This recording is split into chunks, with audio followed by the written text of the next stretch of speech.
All right, day 5. So day 5 is going to be the last day of every week, basically, and I'll tell you what to do on the other 2 days at the end. But the mission for today is going to be very simple. Strong eye contact, not just while you're talking to somebody, but while you are speaking. And same stuff with all the triggers, right? It's best if it's in the morning. If you can, think of a person that you definitely want to do this with. And I will tell you, if you know that strong eye contact comes easy to you, pick someone that you think is a little bit superior to you, or someone that makes you nervous, a boss, maybe someone you have a crush on, whatever, because that's going to stretch you. If this is not something you focused on and not something you do, pick someone that you're a bit more comfortable with. This can be a friend, a colleague, your closest coworker, whatever. But earlier in the day is best because that will set the habit to continue for the rest of the day. So step back, think of that person, and find the trigger, right? Is it hitting the elevator? Is it opening some door? See the things that you're going to see, hear what you're going to hear, and set the intention to immediately after whatever that trigger is, look the next person in the eye, right? So you can go back to the entire section on eye contact that we have, but in sum, what that's going to be is narrow eyes are going to be better, right? Here's a blank stare. Okay, like that's not very comfortable. But when I smile, my eyes get a little bit tighter. That is going to make people feel much more comfortable around you because it's not just a dead stare, like what is this person thinking?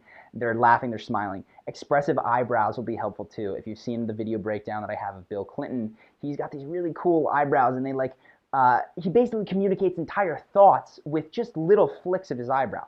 That'll come later, but something to think about. So pick that one person, and the goal, what you might realize is that you can't, it's harder to think of things to say. You're not as witty, you're not as clever, because might be strange for you. And this is how it was for me. When I first started making more solid eye contact, I couldn't think straight while I looked at the person because I was like freaked out.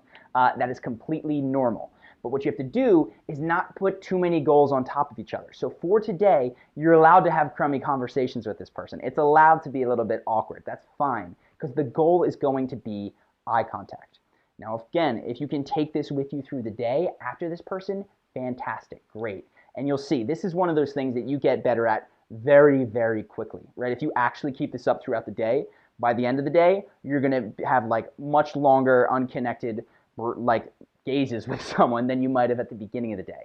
And again, I'm not too worried about the like 1,000-yard stare. When do you break? People naturally break. They'll break, you'll look away, you'll have a thought. This will happen. You don't have to be like a Terminator robot with your head locked on. But I would say longer eye contact is going to be better. I have never actually come across someone that had strong eye contact that was expressive with their face that looked too long. In fact, I've talked to people that would just go for minutes at a time, but because they were engaging and their eyebrows, it made them supernaturally charismatic.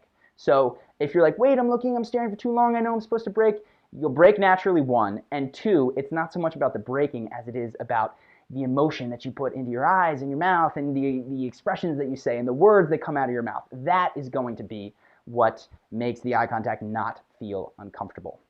So that is the tiny habit for today. Pick one person, set the trigger, and for the duration of that conversation, look them in the eye. Now, this is one that I really recommend that you comment on because people are going to have vastly different experience of this. Some people, this is easy. They've been doing it since they were 6. They never even thought about it. If you're like me, that's not the case, and it's uncomfortable at first, and it's something that you're going to want to work on and potentially write about and just note. So, again, get it there in the comments, share this. That's going to help with the accountability. So that is day 5. What do you do over the next 2 days? Well, here's the deal. A lot of people have different schedules on the weekend, which is why I recommend you start this on a Monday. And so what I want to do is for the weekend, you can go back and pick any day that has helped you, or if you're like really good at just integrating all of them, go ahead, challenge yourself and do it in a tiny habit style, right? One thing that you need to do today, pick the day that was most impactful. But really what I need you to get out of the weekend is to reassess all the things that we've covered and look back and say, okay, which were the ones that I need to work on? Which were the ones that maybe did have a big impact, but I sort of let drop off, which is totally fine. That's the point. And if you can start to narrow it down, and if it's all of them, great, right? Go back to one at a time, bringing them in. It's going to get easier to start to add habits on top of habits because, well, at that point, they're habits, and you don't have to think about them. So the weekend is an opportunity for you to, one, reflect on what has been most valuable and what you want to take forward into forthcoming weeks. And then second, to start to even go back to those days or the days that you feel like might need more work and add other things.